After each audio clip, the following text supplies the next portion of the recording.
So this week I wanted to do a video that's kind of the same, but kind of different at the same time. I just wanted to talk real quick about fly tying, what you should look for in the equipment, your first time equipment, what you should look for, prices, stuff like that, kind of rundown, kind of try and inspire at least one person if they're interested in fly tying, kind of make it a lot less scary.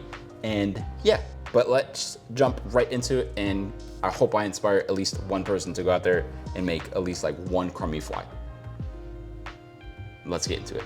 Okay, so the main thing in fly fishing is going to be, or fly tying is going to be this guy right here. This is a vise. It's extremely common because this is like the one piece of equipment that you need. So in my opinion, if you're starting to tie flies, or even if you just know that you're not going to tie a lot of flies or maybe like sell flies, you can get away with a nice, sturdy, cheap one. I got this guy off of Amazon for, I believe it was like 20 or 40 bucks.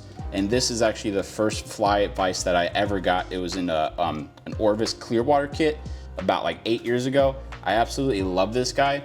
I'd actually recommend this guy for a beginner just because it's really simple, really easy to use.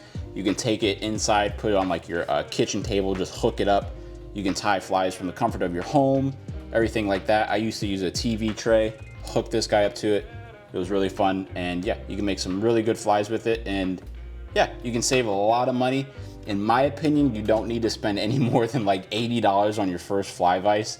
It's kind of a waste of money in my opinion. You can use that money to go buy a lot more materials and kind of go from there, but that's just my opinion. And then, you know, you can put some googly eyes on it. That's very, very, very important. And then moving on to the next topic, which is obviously going to be, let me just move that, which is going to be your tools. So the main tools you're gonna use in fly fishing are going to be these four, or let me try and adjust you guys. There we go, or a version of these guys. So these two, I actually got, it came in the same kit that vise came in. They are, you know, pretty affordable, I would assume so. I think this guy, this little bobbin is like $7.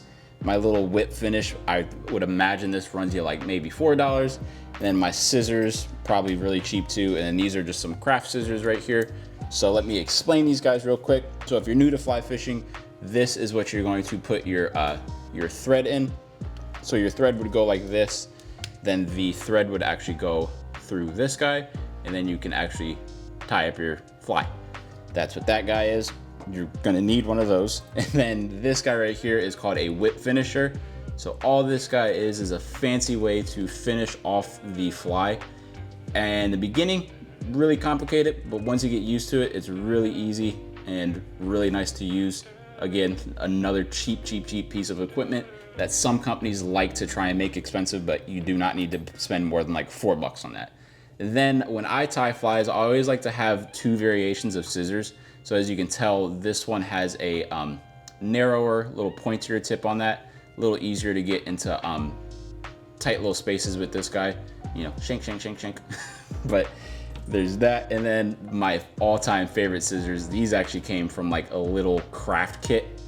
I have no idea where, but they're really nice. They're small, they have a blunt tip. I can really cut into like deer hair with these guys. I can cut up some feathers with these guys. These are kind of, in my opinion, the workhorse of my little scissor collection I got here. But yes, that's basically gonna run you like maybe 15 bucks, just those four materials right there. And then I also have just random things laying around, like these are wire cutters if you wanna use like stinger hooks or start attaching like trailer hooks to your flies. Then I'll have like the random pair of toothbrushes around here to kind of comb out some of the EP fibers and everything like that. That's about it. Fly tying and getting into this is not as expensive as the internet always wants to make it seem.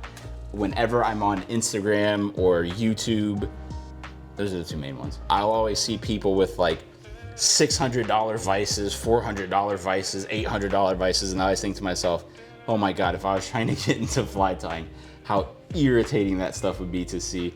So I just wanted to make a quick video for this week just to kind of go over how cheap everything can be. I'll try and leave links down below on cheap gear, cheap-ish gear, everything like that. When it comes into fly tying material, you can save money with that as well. I would recommend, highly, highly, highly recommend, just simply going around your house, finding materials that you think might work, and just experiment with them. So in my last video, I actually used these guys. These are the, they're felt pads that you can put underneath chairs and whatnot to stop them from scooching. I discovered that these make really good top waters. It's a lot of fun. You can just kind of experiment with stuff like that around the house. If you see something laying around, you have the thought of, oh, I wonder if that would make a good fly. Just get a hook out, whip it on the hook, cast it out there, probably gonna catch something, I promise you that. Other than that, I hope you guys like this short video. It's been like 90 something degrees outside. All the ponds are kind of drying up. The fish are kind of getting into their summer patterns. They're getting a little bit more stubborn. So the fishing lately has been slow. Again, I hope you guys like this video. I hope I kind of explained and inspired at least one person to go out into their garage, throw a vise on their little tool bench, and whip something up. If you do, let me know. I guess you could link it down below, or you could attach it down below, or you could take it one step further, go to the About Me, go to the email, send it to the email. That'd give me something to look at work. Just saying, just an idea. But other than that, I hope you guys like this video. Comment, subscribe. Let me know if you want more of these videos. It was fun to make. But other than that, hope you guys like the video. Comment, subscribe. As always, say yes to fishing.